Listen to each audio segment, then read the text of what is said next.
EPAWA meteorologist Bobby Martich here with your outlook for October 9th, 2024. Welcome to Wild Weather Wednesday, brought to you by Pure Sight and Sound.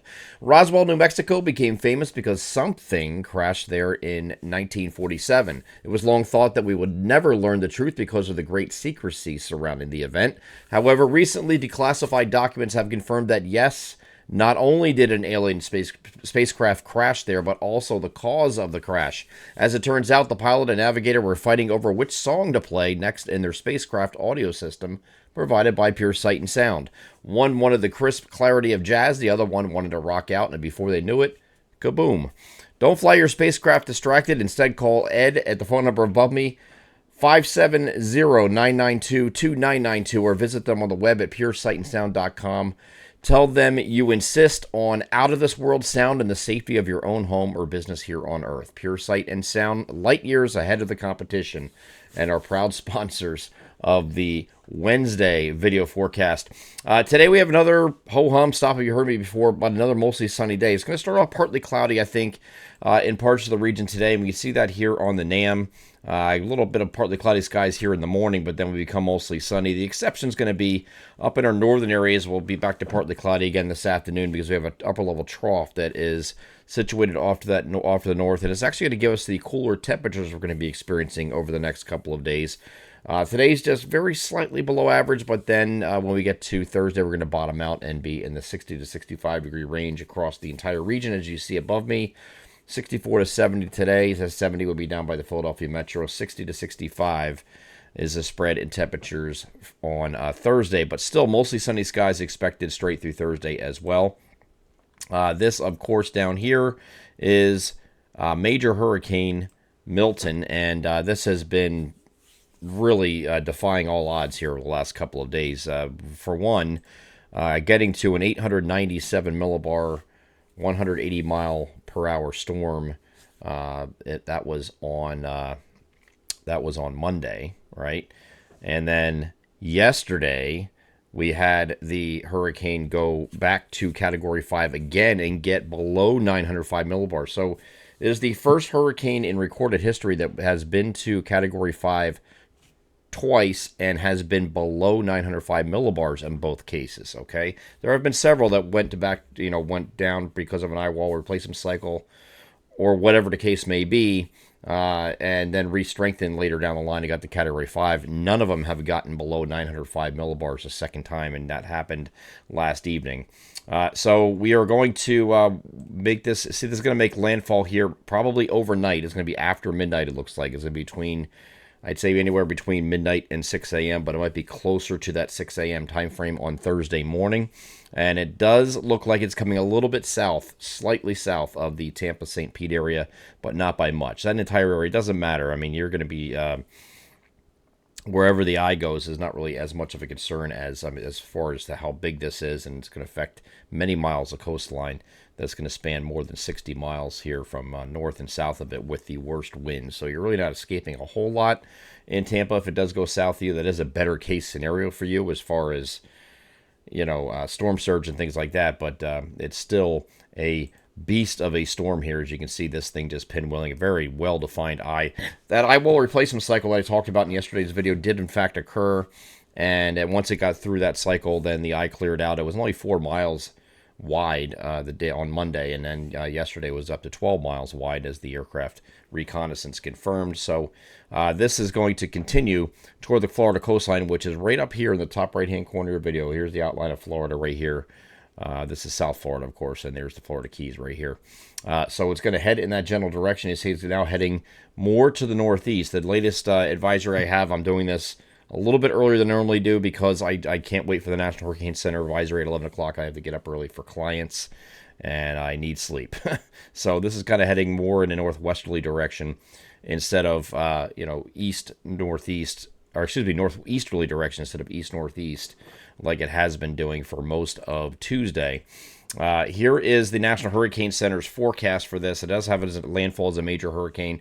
There is expected to be some weakening again because there is going to be some westerly shear coming into this and kind of kicking it from behind.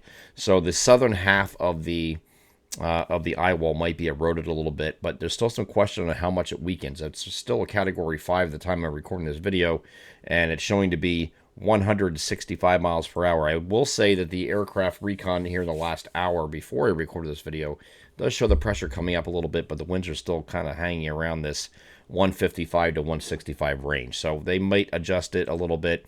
It may go down to Cat 4, and then maybe, hopefully, Cat 3 at landfall. But there's going to be a lot of surge problems here along the coast. And the exact landfall point is still in question.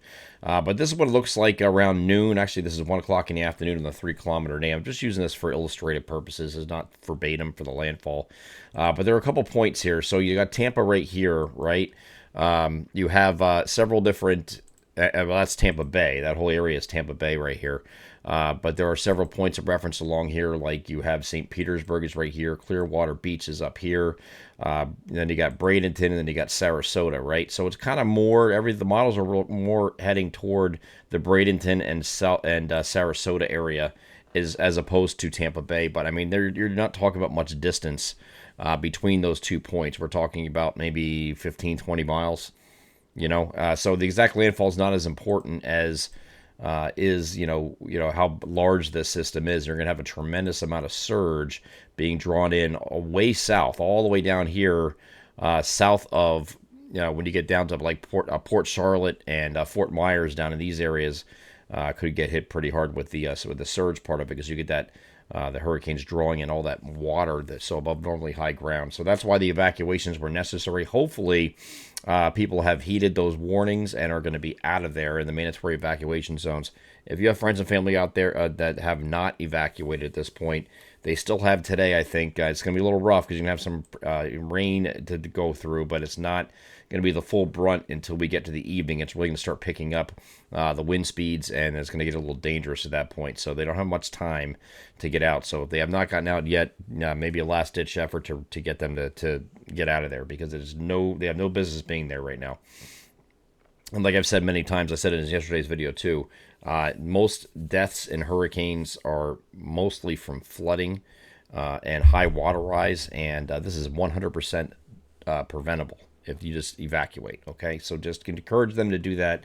Hopefully they've done it already, and we won't have too many problems. And NAM, for what it's worth, does take this right over Tampa Bay with the eye, but you see how large the eye is. The system itself is going to be very large as well, but it's expected to be, by the time it makes landfall, a Category 3, so it won't be as bad as it's been for the last couple of days, Category 5 or 4 or 5. Hopefully when it gets to the coast, it's much weaker. And it should be weakening anyway because of that shear coming in behind it. My only concern is that the shear might be delayed a little bit, and it might not have as much an effect. So there's a possibility it could maintain 4 status at landfall. I don't think you're dealing with 5, but 4 is still not out of the realm of possibility upon landfall. But this is coming in, again, very late. And see where the NAM has is making landfall. This is looking at 4 o'clock in the morning when it's making landfall at this point on the 3-kilometer NAM. So everything's kind of like in that after midnight, but more like maybe a 2 to 6 a.m. window on Thursday. So it's early morning when this comes through, and then it races across basically over I-4 and comes off the other side of the coast by the Space Coast here on the east side of Florida. Still is a hurricane, and then it's going to weaken after that, become post-tropical, and transition to that. So there will be no issues for our area whatsoever. It continues to the east, and we're just going to have high pressure and control of our weather. And it is going to turn a little warmer as we head toward the end of the week. Slightly warmer here on Friday. We're getting up in the upper 60s, like maybe a 65 to 70 degree range, just like we're dealing with today. Saturday looks like it's going to be a much warmer day with temperatures in the lower 70s in the northern areas, upper 70s farther in our far southeastern areas, and that's ahead of this cold front that's coming through. There's another reinforcing cold front. GFS still has the timing of this, not including on Sunday, but we did, our local forecasts include a 30% chance of a late day shower or evening shower. GFS has wanted to bring this through during the evening and overnight, so it's a little bit slower with this. And given the fact that it's a progressive model, it gives me pause to what the European model is doing, which is showing much more in the way of shower activity for Saturday afternoon and evening. This is coming in a lot sooner. So that's something we want to keep following throughout the week, because I know people have weekend plans and go to the pumpkin patches and things like that. But the big story behind this is once this moves through, whether it be late Sunday or Sunday night, once you get behind this, you get some much chillier temperatures coming in here for next week, and it looks like we're going to have our first frosts in not just northern areas either. I think you're going to have some areas pretty far south that are going to get into first frosts in some areas. That looks like Tuesday night is going to be the first candidate for that. We have temperatures actually pretty close to freezing in some areas. It's going to be pretty chilly. Highs on Monday either side of 60 degrees, and then in the 50s it looks like for highs on Tuesday and maybe Wednesday as well as this trough settles in to the region. I'm EPA meteorologist Bobby Martich. That is your outlook for October 9th, 2024. Have a great Wednesday.